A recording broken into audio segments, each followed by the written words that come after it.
வெற்றி அடையணுமா, நம்ம 5 ரூல்ஸ் இருக்கு.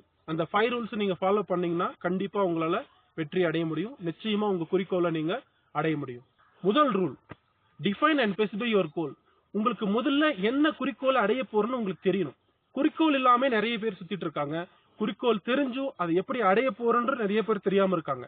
நம்ம முதல்ல நமக்கு சரியான குறிக்கோள் தெரியணும். அந்த குறிக்கோளை எப்படி நம்ம அடைய போறோம்னு உங்களுக்கு தெரியணும். அப்பதான் அந்த குறிக்கோளை உங்களால கரெக்டா அடைய முடியும். நீங்க எந்த குறிக்கோளை அடையணும்னு நினைக்கிறீங்களோ அதை வாழ்க்கையோட லட்சியமா வைங்க. கண்டிப்பா உங்களால அந்த குறிக்கோளை அடைய முடியும். உங்களுக்கு அந்த குறிக்கோளை அடைஞ்சாதான் வாழ்க்கைன்னு ஒரு முடிவு பண்ணீங்கன்னா கண்டிப்பா உங்களால அந்த குறிக்கோளை அடைய முடியும்.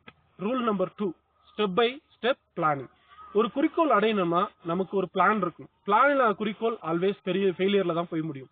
எப்பயுமே உங்க குறிக்கோள் அடையணும்னா நீங்க எப்படி அடைய போறீங்க அப்படின்ட்டு ஒரு பேப்பர்ல எழுதி வைங்க. என்னென்ன பண்ண போறீங்க, எப்படி படிக்க போறீங்க, எப்படி அதை ரிவிஷன் பண்ண போறீங்க, எப்படி நான் எக்ஸாம்ல பாஸ் பண்ண போறேன், எப்படி ரேங்க் எடுக்க போறேன் அப்படின்ட்டு அந்த குறிக்கோளை பிளான் பண்ணுங்க.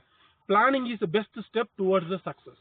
Rule number 3, review your mistake. நீங்க என்னென்ன தப்பு பண்றீங்கன்னு நீங்க கண்டுபிடிக்கணும். முதல்ல எப்பயுமே உங்க குறிக்கோள் அடையணும்னா முதல்ல நீங்க உங்க குறிக்கோளை நீங்க கண்டுபிடிச்சிருவீங்க. அதுக்கு பிளானும் பண்றீங்க. ஆனா அதை கரெக்டா ஃபாலோ பண்ண மாட்டீங்க. ஏன்னா எப்படி படிக்கணும், என்ன படிக்கணும் எல்லாமே பண்ணிட்டு ஆனா அதை லேசியா விட்டுருவீங்க. சோ அந்த என்னென்ன மிஸ்டேக் நீங்க பண்றீங்களோ அதை ரிவ்யூ பண்ணி பாருங்க. அந்த மிஸ்டேக் நீங்க கரெக்ட் பண்ணீங்கன்னா கண்டிப்பா உங்களால அச்சீவ் பண்ண முடியும். ரூல் நம்பர் 4, நீங்க எந்த குறிக்கோளை செலக்ட் பண்றீங்களோ அந்த குறிக்கோள் பாத்தீங்கன்னா டூ யுவர் பெஸ்ட். உங்களோட முழு திறமையை காட்டுங்க.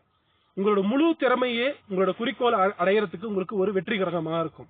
எப்பயுமே ஒரு குறிக்கோள் அடையணும்னா உங்களோட முழு திறமையை நீங்க போடணும். உங்களோட முழு எனர்ஜி அதுல இன்வெஸ்ட் பண்ணீங்கன்னா தான் கண்டிப்பா உங்களால அந்த குறிக்கோளை அடைய முடியும்.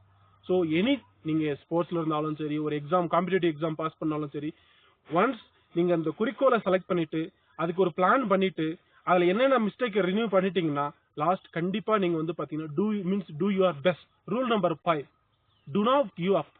எப்பயுமே உங்க குறிக்கோள்ல இருந்து பின்வாங்காதீங்க. நீங்க முதல்ல உங்களோட குறிக்கோளை செலக்ட் பண்ணிட்டீங்க. உங்க குறிக்கோளை பாத்தீங்கன்னா பிளான் பண்ணிட்டீங்க. உங்க குறிக்கோளுக்காக நீங்க என்னென்ன தப்பு பண்ணீங்க அது எல்லாமே கிளியர் பண்ணிட்டீங்க. அதோட உங்களோட ஃபுல் எஃபோர்ட் போட்டீங்க. ஆனா ஒன்ஸ் உங்க குறிக்கோள்ல ஒரு டைமோ 2 டைமோ ஃபெயிலியர் வந்துட்டா அதை திருப்பியும் பின்வாங்காதீங்க. பின்வாங்கினீங்கன்னா கண்டிப்பா உங்களால ஒரு குறிக்கோள் அடைய முடியாது. சோ உங்க குறிக்கோள் அடையணுமா, specify your goal, plan your activity, review your mistake, do your best and do not give up. கண்டிப்பா உங்க குறிக்கோள் அடைய முடியும்.